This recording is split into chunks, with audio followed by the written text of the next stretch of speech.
going to continue our discussion on Python control structures, and we're going to talk about two more.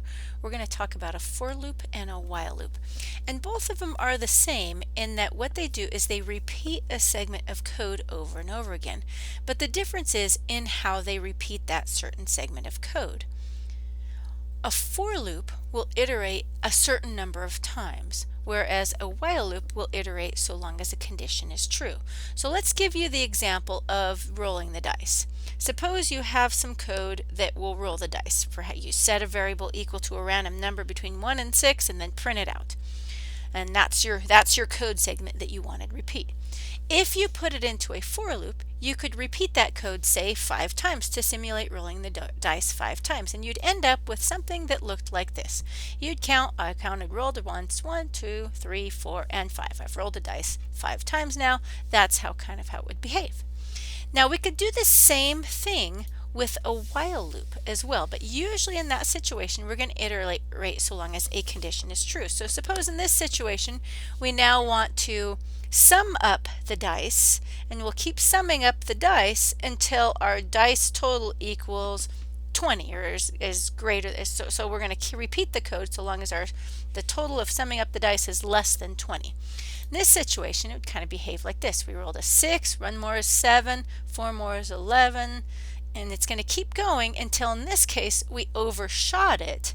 But if our condition is so long as summing up the dice is less than 20, once we hit 22, it's now less than 20, and that's when it falls out. Now a for loop, here's an example of a for loop. We have our range set as 5. That means it's going to repeat this print statement 5 times.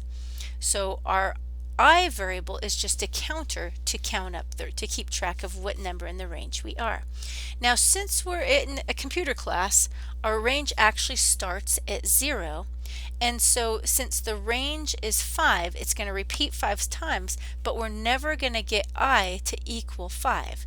It's actually going to print out, this is actually the end value, not the, it's where it stops at, so it's going to repeat the, you'll see when I get a sec. So here it's going to print out 0 because our range starts at 0. Print out 1, 2, 3, 4. Now since we've already printed out 5 items, it's going to stop and it's not ever going to print out 5. Okay, you can also specify the start and the skip. So for example, this one's going to start at 2. It's going to skip up by 3s until it gets just short of 12. So it's going to print out, this is our start, this is our end, this is our change, how much it's going to change each time. So the very first time it's going to print out 2 because that's our start.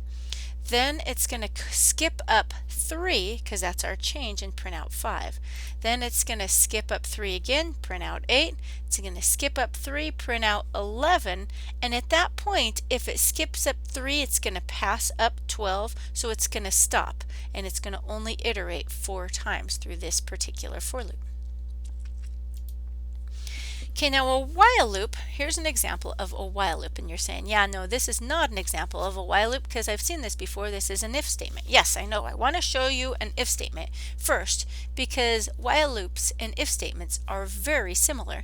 So if you can do an if statement, you can easily do a while loop.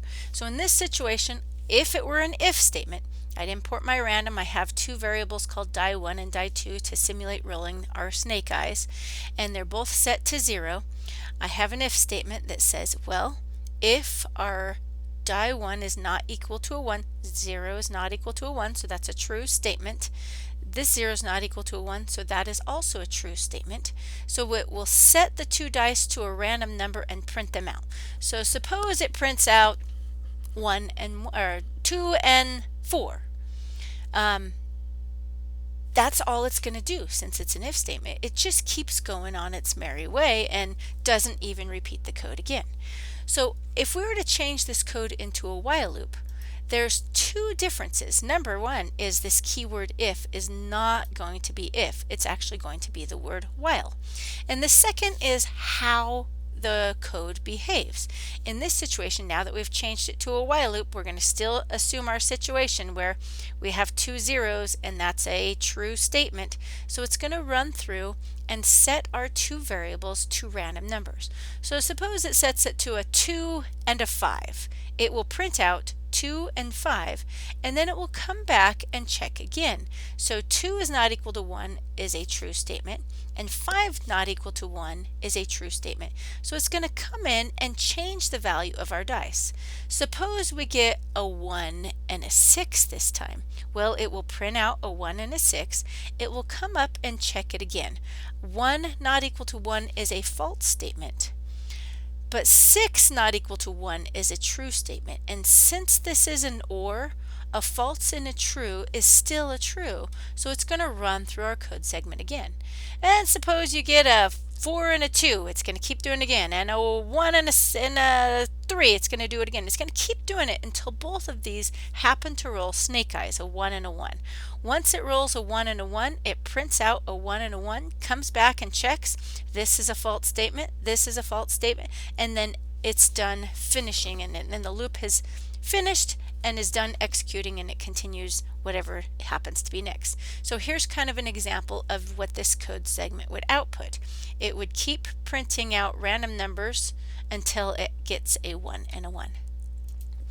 Okay, that is it for for loops and while loops. I have an activity for you to try out to kind of reinforce what you know and what you've learned about coding iterations and control structures. If you ever have any questions, please send me a message in Canvas or an email.